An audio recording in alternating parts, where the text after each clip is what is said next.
Hello everyone, I'm Pete the paramedic. I want to share some information about the state of our current emergency response system in Hamilton.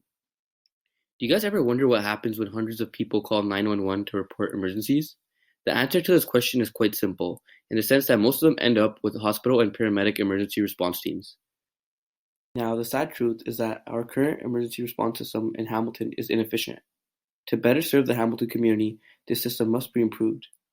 Currently, when someone calls 911, paramedics arrive on the scene, attend to the individual, and then transport them to an emergency room at a hospital.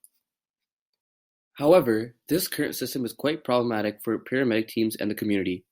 For example, if you call 911 for a minor injury, or for emergencies such as panic attacks or mental breakdowns, you will still be transported to an ER facility.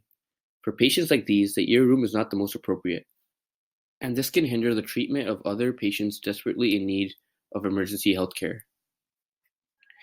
The overloading number of 911 calls is causing this emergency response system to face operational challenges as paramedics are unable to keep up with the volume of calls. To improve the emergency response system in Hamilton, there are many solutions. First, it is important to learn when it's appropriate to call 911 and seek emergency treatment.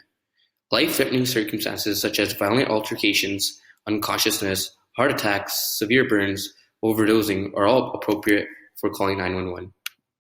However, 911 should not be called for non-emergencies such as minor injuries like small cuts, bruises, or sprains.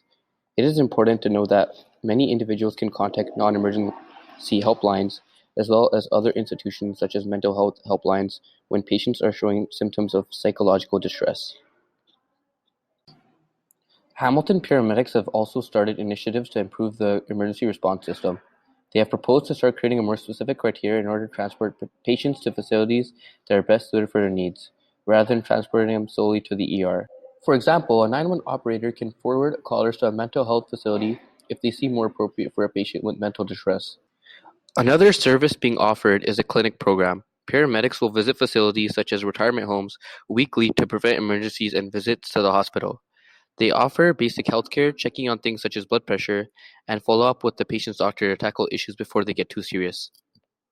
The Hamilton paramedicine team hopes you guys can understand the appropriate use of 911 calls and explore alternatives which avoid visiting the ER when unnecessary.